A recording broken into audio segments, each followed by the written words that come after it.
오늘 우리 함께 나누실 말씀은 창세기 42장 26절부터 34절 말씀입니다. 창세기 42장 26절부터 34절의 말씀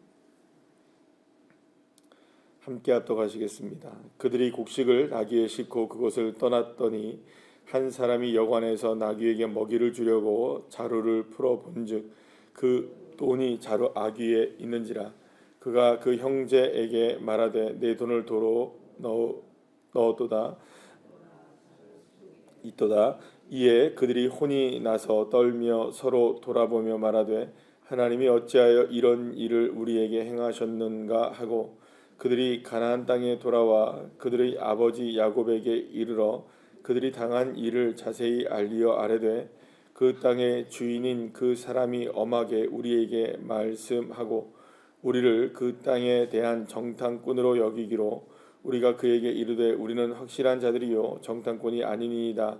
우리는 한 아버지의 아들 12 형제로서 하나는 없어지고 막내는 오늘 우리 아버지와 함께 가나안 땅에 있나이다 하였더니 그 땅의 주인인 그 사람이 우리에게 이르되 내가 이같이 하여 너희가 확실한 자들임을 알리니 너희 형제 중의 하나를 내게 두고 양식을 가지고 가서 너희 집안의 굶주림을 구하고 너희 막내 아우를 내게로 데려오라. 그러면 너희가 정탐꾼이 아니요 확실한 자들임을 내가 알고 너희 형제를 너희에게 돌리리니 너희가 이 나라에서 부역하리라 하더이다 하고. 아멘.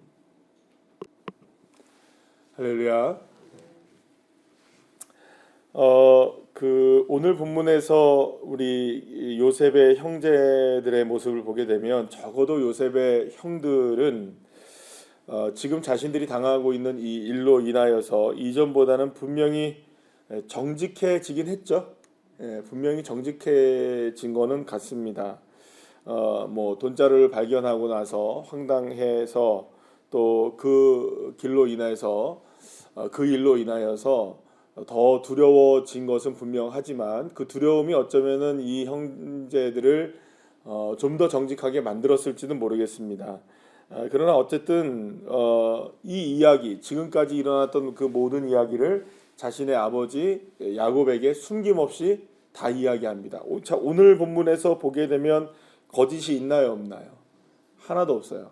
그러니까 모든 것이 그대로 있는 그대로 다 이제 아버지에게 다 이야기를 하는 것을 보게 됩니다. 그래서 사실은 이런 부분을 우리가 보게 될 때 이전과는 좀 다르게 요셉의 형제들이 나름대로는 이제 정직함을 조금은 회복한 것처럼 보이기는 합니다.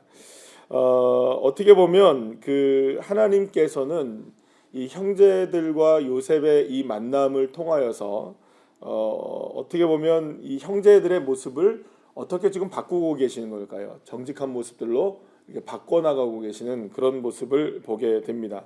굉장히 솔직해지게 되고 문제에 대하여 상황을 피하는 것이 아니라 이전 같으면 그 상황을 어떻게 했습니까? 그냥 없어졌다 이렇게 얘기했죠. 그죠? 요셉의 문제를 어떻게 합니까?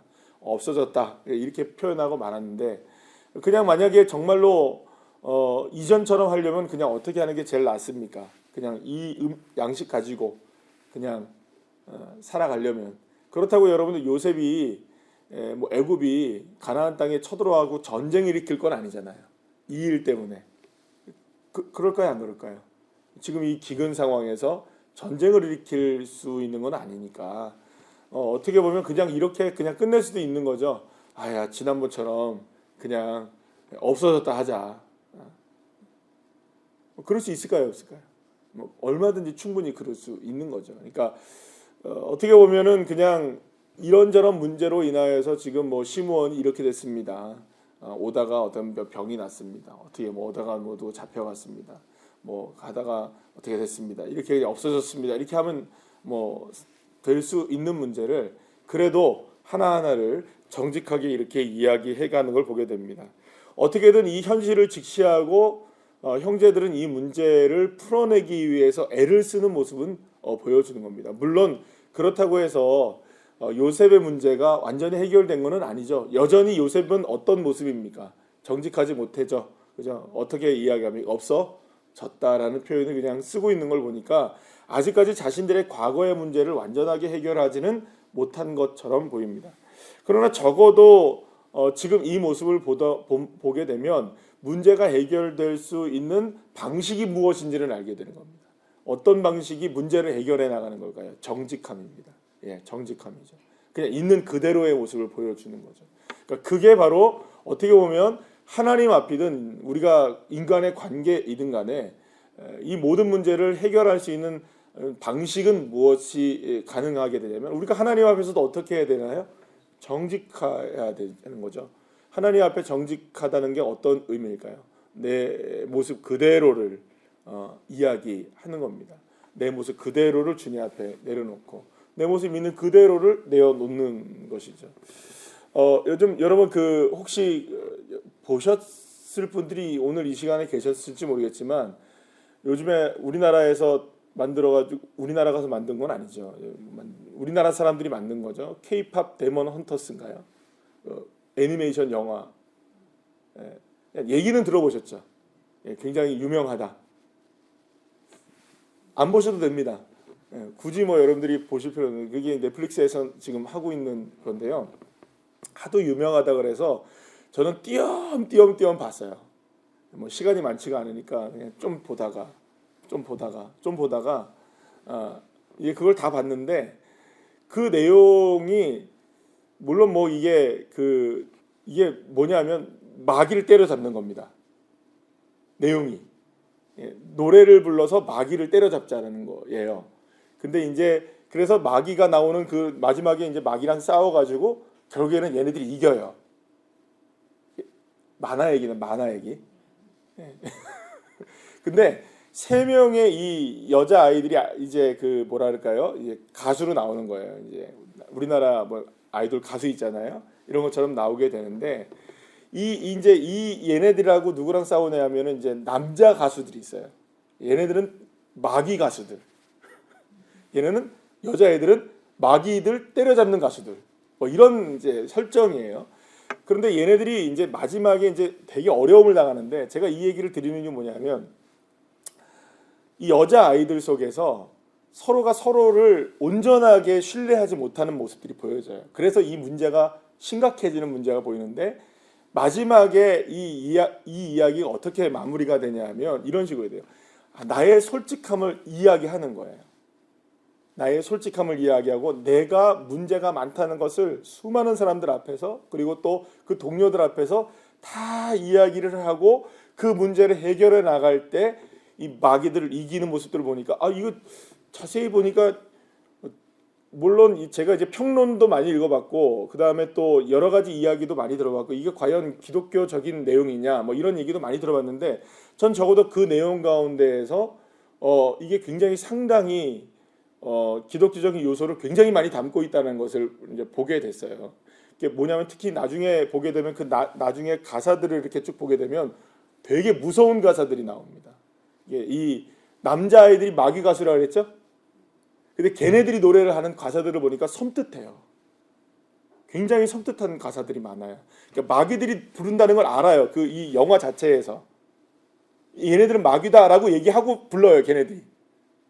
근데 그 가사 중에 뭐가 있냐면 나는 너희들에게 추앙받는 아이돌, 그러니까 우상이야.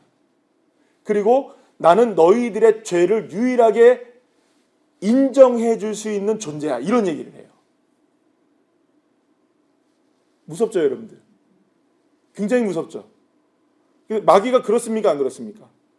마귀가 정확하게 하는 일이 뭐냐면 우리의 죄를 그러니까 용서해 주는 게 아니라 이렇게 덮어주는 거예요. 죄를 덮어주고 너를 덮어. 너를 내세우지 마. 너는 가만히 있으면 돼. 내가 다 너를 이렇게 해줄게. 그럼 너는 누구만 추앙하면 돼. 아이돌, 우상만 바라보면 돼. 이 이야기거든요. 근데 그걸 깨트리는 게 뭐냐면 나의 부족함과 연약함. 거기선 죄라고 얘기를 딱 단어가 나오긴 하지만 얘 여자애들이 무슨 얘기를 하냐면 그 얘기를 하는 거예요. 내가 부족하고 연약했어. 내가 너희들한테 숨긴 것들이 많았어. 이게 뭘 고백하는 걸까요, 여러분들? 우리로 치면 회개죠, 그죠? 이걸로 이겨내더라고요. 솔직함과 정직함으로. 상당히 제가 내용을 보니까 만화이기는 하지만 굉장히 기독교적 요소가 많다라는 생각을 많이 했어요. 마귀를 때려잡아야죠, 그죠?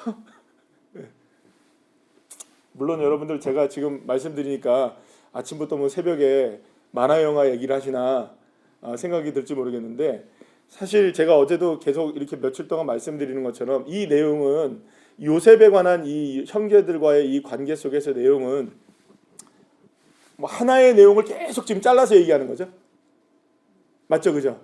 한 덩어리의 이야기를 중간중간 계속 새벽이니까 우리가 큐팁 때문에 이렇게 쭉 잘라서 얘기하는 거지, 사실 전체적으로 봐야 되는 내용입니다. 그런데 전체적인 흐름과 맥락을 통해서 우리가 보게 될 때 무엇에 대한 이야기라는 걸 알게 되냐면 결국에는 정직함과 회개에 관한 부분이라는 걸 알게 돼요. 문제를 해결하기 위하여서 하나님이 뭘 들춰내시는 겁니까? 과거에 죄를 들춰내시는 거죠. 근데 그 죄를 들춰내시는 방식이 너 죄인이잖아 라고 얘기하는 것이 아니라 무엇에 대한 이야기입니까? 스스로가 그거를 죄로 인식하고 그 스스로가 그 죄를 고백하게 될 때, 그리고 그것을 하나님 앞에 내려놓게 될 때 하나님이 그걸 널리 용서해 주시고 그 문제를 해결해 가신다는 그런 놀라운, 우리로 치면 십자가의 은혜에 관한 내용이 바로 어디에 지금 펼쳐지고 있는 걸까요? 요셉과 형제들 사이에 이 문제를 통하여서 해결되어지고 있는 겁니다. 어떻게 보면 물론 결과론적으로 보게 되면 이 형제들이 만약에 그 죄를 짓지 않았더라면 이런 문제에 관한 부분이 드러날 수 있었을까요, 없었을까요? 죄인이기 때문에 가능한 일입니다. 이게 사실 어떻게 보면 우리 모두가 죄인이라는 벗어날 수 없는 문제들이 우리에게 있습니까, 없습니까? 우리에게 벗어날 수 없는 문제가 있습니다. 그러니까 우리는 태생으로부터 아담과 하와의 후손으로 우리는 죄인으로 살아갈 수밖에 없는 태생적인 한계가 우리에게 있단 말이에요. 그러니까 이걸 벗어낼 수가 없는 거죠. 그러나 그 누구도 죄인이라고 스스로가 고백하지 않죠. 그러나 하나님을 향한 믿음을 갖고 예수 그리스도의 십자가의 은혜를 바라보는 사람들은 다 자신을 스스로 뭐라고 얘기합니까? 죄인이라고 고백을 합니다. 내가 죄인입니다. 내 죄를 주님만이 용서하실 수 있고 주님 앞에만 내가 내려놓을 수 있고 주님 앞에 내려놓으면 우리의 삶은 온전해질 수 있다는 것을 우리 십자가의 은혜가 우리에게 알려주고 있는 건 아닐까요? 그래서 결국에는 이 문제를 통하여서 지금 요셉의 이 문제가, 형제들의 문제가 이제 야곱에게 알려지는데, 이 야곱도 아직까지 풀어내야 될 문제들이 다 있는 거죠. 그 문제들이 다 있는 겁니다. 근데 여전히 남아있는 이 문제들인데 결국 이 얼마나 이 사건과 상황 속에서 이 모든 문제를 풀어나가는 데 있어서 솔직하고 진솔하게 정직하게 이 문제를 다가서느냐의 문제, 굉장히 중요한 문제죠. 그러니까 사실은 우리에게 필요한 용기 가운데 하나가 뭐냐, 믿음 가운데 용기 하나가 필요한 게 뭐냐면 나의 모습을 정확하게 정직하게 바라보는 겁니다. 여러분, 우리의 모습을 정직하게 바라보면 문제는 별로 없어요. 여러분들, 문제가 있을까요, 없을까요? 오히려 문제가 풀려지는 거지 문제가 될 수 있는 건 없는 거예요. 우리는 우리의 연약함을 드러내려고 합니까? 아니면 감추려고 하나요? 우리 잘 감추려고 하거든요. 나의 모습을 감추려고 하거든요. 나의 부족함과 연약함을 감추려고 하거든요. 근데 하나님 앞에서는 우린 다 드러나는 거예요. 사실은 저와 여러분의 모습들 속에서는요, 이미 다 드러난 인생들입니까, 아닙니까? 하나님 앞에. 하나님이 모르시고 계실 게 있을까요, 없을까요? 없습니다. 여러분, 없어요. 모든 걸 다 주님 앞에 다 드러난 인생들이에요. 우리는 이미 다 드러난 거예요. 그러나 주님이 드러내지 않으셔서 그렇지. 그러니까 감사한 거죠. 만약에 주님이 다 드러냈다고 생각해 보세요. 어제 일을 오늘 아침에 새벽에 나와서 여기다 그냥 화면에다가 돌아가면서 우리의 모습들을 다 드러내신다고 생각해 보세요. 황망하고 당황스럽지 않을까요, 여러분? 그러나 주님은 다 아실까요, 모르실까요? 다 아시죠. 이미 드러난 인생이에요, 드러난 인생. 요셉의 형들의 문제가 이미 다 드러나 있습니까, 안 드러나 있습니까? 드러나 있는데 없어졌다라고 감출 수 있는 게 있을까요? 아니죠. 다 드러나는 거예요. 다 드러나는 거예요. 사랑하는 여러분, 결국에는 저와 여러분의 인생 가운데서도 문제를 해결해 갈 수 있는 유일한 길이 열려질 수 있는 방식은 뭐냐면 하나님 앞에서의 진솔함입니다. 정직함입니다. 그러나 이것이 여러분 하나님의 영에 감동된 사람이라고 얘기했죠? 요셉이 하나님의 영에 감동된 사람이죠? 그럼 우리 모두도 하나님의 영에 감동된 사람이 되어야 되죠? 그러면 결국에는 지금 하나님께서 원하시는 것은 요셉의 형들도 하나님의 영에 감동된 삶이 되기를 원하는 거겠죠? 요셉만 감동되면 될까요? 아니면 요셉의 형제들도 하나님의 영에 감동되어야 될까요? 그러면 요셉의 형제들만 하나님의 영에 감동되면 될까요? 이스라엘 백성들 모두가 다 하나님의 영에 감동되기를 원하실까요? 좀 더 우리 모두도 하나님이 영에 감동되기를 원하실까요? 그냥 이스라엘 백성들만 그렇게 살면 될까요?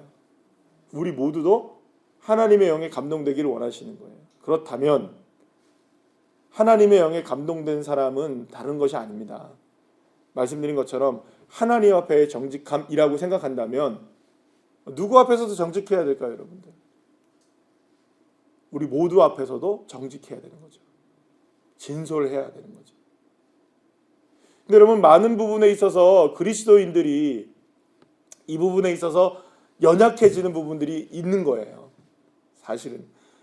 그렇죠, 여러분들. 우리가 하나님 앞에 정직하십니까? 안 하십니까, 여러분? 안 하세요? 하나님 앞에 정직하시죠? 네. 할렐루야. 그러면 묻겠습니다. 스스로에게 물어보세요. 나는 그러면 사람들 앞에 정직한가? 그 정도쯤은 눈 감아줄 수 있잖아요. 예. 사람 사이에서는 그렇게 눈 감아줄 수 있어도 다시 말씀드립니다만 하나님은 다 알고 계시잖아요.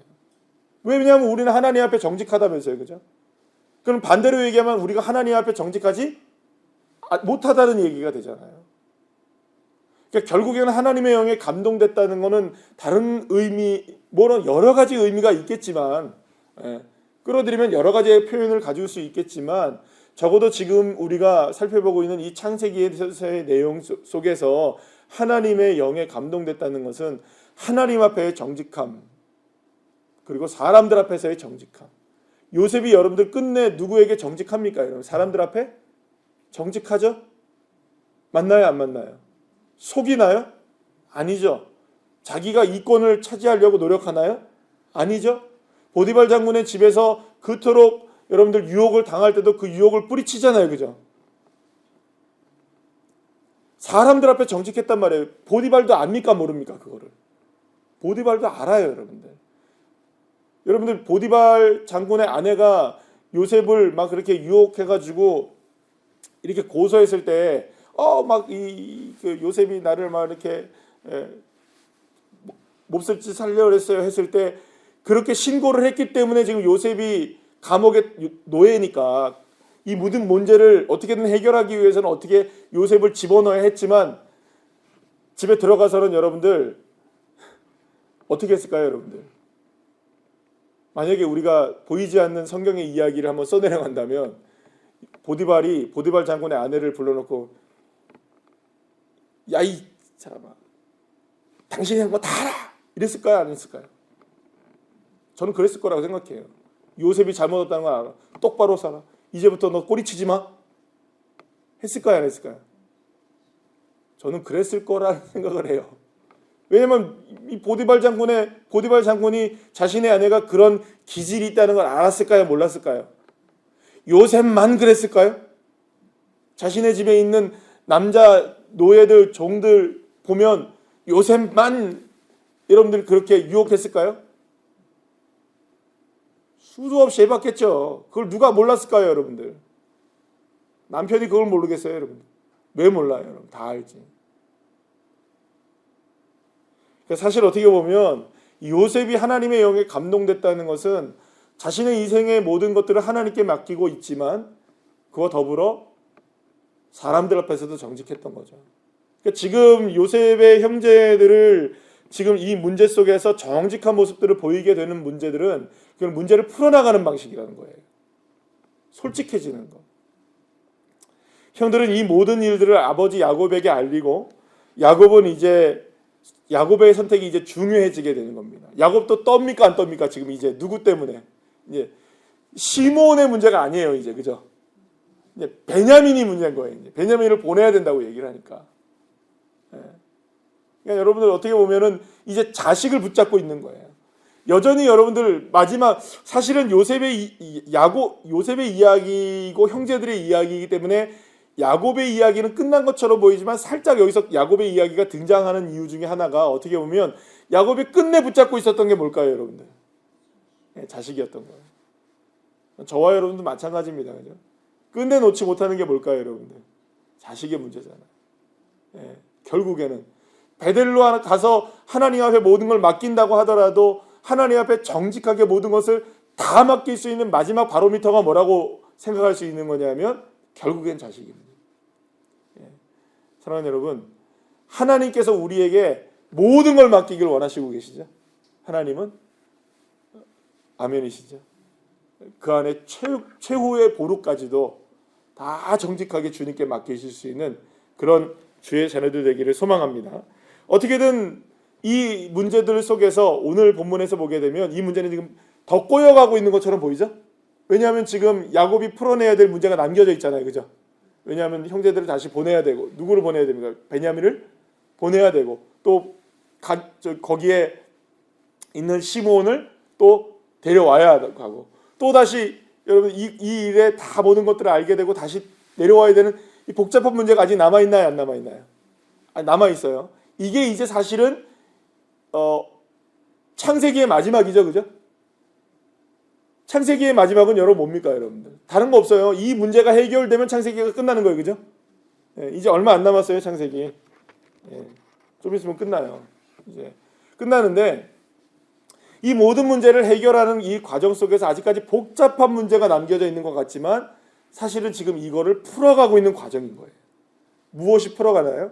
말씀드린 대로 이해할 수 없는 방법이지만 우리가 알 수 없고 막 꼬여만 가는 것 같아 보이지만 지금 이 문제 속에서만 보면 이 야곱의 가족은 심각합니까? 안 합니까? 지금 매우 매우 심각해요.